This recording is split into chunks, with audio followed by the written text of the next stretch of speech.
Friends எல்லாருக்கும் வணக்கம். So ஒரு முக்கியமான ஒரு டிப்பு என்ன அப்படின்னா, ஸோ இந்த கீ பார்த்துக்குங்க. ஸோ பயங்கரமாக அடி வாங்கியிருக்குன்னு நினைக்கிறேன். ஸோ நான் என்ன ப்ராப்ளத்தை ஃபேஸ் பண்ணேன் அப்படிங்கிறத உங்களுக்கு சொல்கிறேன். ஒரு 4 நாளைக்கு முன்னாடி என்ன ஆயிடுச்சு அப்படின்னா, வண்டியை ஸ்டார்ட் பண்ணுறேன். அந்த நியூட்ரலோட அந்த க்ரீன் லைட்டை எரியல. சரி, நான் என்ன நினச்சிட்டேன், சரி ஒரு வேளை சுத்தமாக வண்டி இதாகிடுச்சு. பேட்ரி வேறு கொஞ்சம் செல்ஃபு போடுறப்போ வந்துட்டு பேட்ரியும் ஒரு மாதிரி இருந்தது. சரி, அப்போ என்ன யோசித்தேன்னா, ஒரு வேளை பேட்ரி வீக் ஆகிடுச்சு போல் இருக்குது, 3 வருஷம் ஆச்சு மாற்றணும் அப்படின்னு யோசிச்சுட்டு இருந்தேன். யோசிக்கனால வண்டி ஸ்டார்ட் ஆகிறதுனால ஒரு 4 நாள் வந்துட்டு எடுக்கவே இல்லை. வண்டியை எடுக்காமல் அப்படியே வச்சுட்டேன். சரி பேட்ரி மாற்றிப்போம் அப்படின்னு சொல்லிட்டு. அப்புறமேட்டுக்கு இவனை கொண்டு போயிட்டு என்ன பண்ணேன்னா, சர்வீஸ் பண்ணிவிட்டு மறுபடியும் வந்துட்டு அங்கே உள்ள அவர்கிட்ட மெக்கானிக்கிட்ட கேட்டேன். இந்த மாதிரி சார், இந்த மாதிரி சுத்தமாக வந்துட்டு வண்டியே ஆனாக மாட்டேங்குது, ஸ்டார்ட் பண்ணுறப்ப வந்துட்டு கொஞ்சம் செல்ஃப் எடுக்காமல் இருந்துச்சு, ஒரு வேளை பேட்ரி தான் வீக்காக இருக்கும் அப்படின்னா. அவரும் சார் நீங்கள் பேட்ரி கழட்டி கொண்டு வாங்க, சார்ஜ் போட்டு பார்ப்போம் அப்படின்னாரு. வீட்டுக்கு வந்து பார்த்தீங்க அப்படின்னா மறுபடியும் வந்துட்டு இந்த கீயை வந்துட்டு போட்டுட்டு பார்க்குறேன், க்ரீன் லைட்டு எரியுது. செல்ஃப் போட முடியல. பட் ஆனால் பார்த்தீங்க அப்படின்னா கிக்கரில் அடிக்கிறேன், கிக்கரில் அடிச்சிருச்சு. ஸோ என்னன்னு சொல்லிட்டு வண்டி எப்போ ஒருவேளை வண்டி எடுத்துருச்சு அப்படின்னு சொல்லிட்டு என்ன பண்ணிட்டேன், ஸோ புல்லட்டு வேலை பார்க்குற கடைக்கு கொண்டு போயிட்டேன். புல்லட்டு வேலை பார்க்குற கடைக்கு கொண்டு போயிட்டு வந்தானன்ட்ட கேட்டோன்னா அவர் என்ன சொன்னார் அப்படின்னா, நான் என்ன நினச்சேன் அப்படின்னா, ஒருவேளை வந்துட்டு இந்த உள்ளே இருக்க அந்த வயரில் எதுவும் ப்ராப்ளமாக இருக்கும்.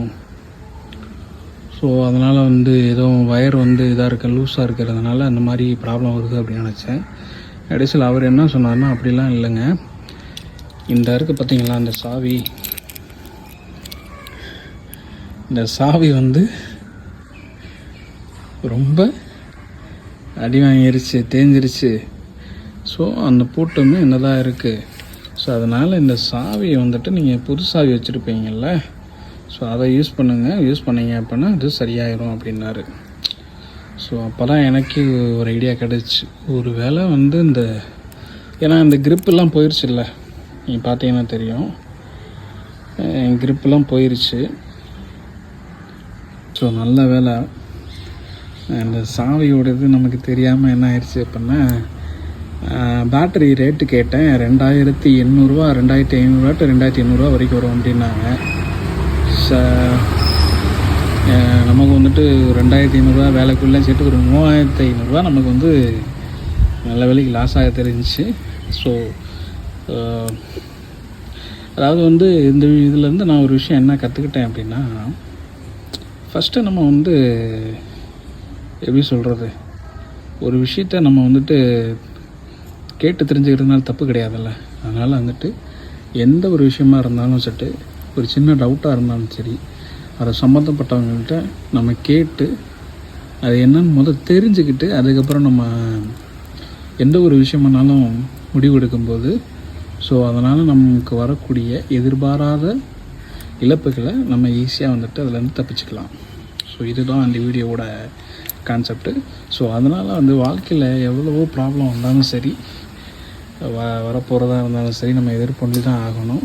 ஆனால் அதுக்கு முன்னாடி வந்து நம்ம எந்த ஒரு இதாக இருந்தாலும் அதுக்குரிய சம்மந்தப்பட்டவங்கள்ட்ட நம்ம அதை பற்றி தெரிஞ்சுக்கிட்டு அதுக்கப்புறம் நம்ம முடிவு எடுக்கிறது ரொம்ப நல்லது. எனக்கு இன்றைக்கி பார்த்திங்க அப்படின்னா ஒரு 3500 நான் சேவ் பண்ணியிருக்கேன் அப்படின்னு தான் சொல்லலாம். ஸோ இந்த வீடியோ உங்களுக்கு ரொம்ப யூஸ்ஃபுல்லாக இருக்கும்னு நினைக்கிறேன். இதை வந்து உங்களுடைய ஃப்ரெண்ட்ஸுக்கும் நீங்கள் ஷேர் பண்ணுங்கள். ஸோ நீங்கள் ராயல் என்ஃபீல்டு லவர்ஸாக இருந்தீங்க வந்துட்டு, நீங்கள் ரொம்ப மோஸ்ட்லி லைக் பண்ணியிருந்தீங்க அப்படின்னா கமெண்டில் வந்துட்டு சொல்லுங்கள். அதே மாதிரி நீங்களும் இந்த மாதிரி ஏதாவது அனுபவம் இருந்தாலும் கமெண்டில் வந்து சொல்லுங்கள். ஓகே ஃப்ரெண்ட்ஸ், பார்ப்போம் இன்னொரு இன்ட்ரெஸ்டான வீடியோவில்.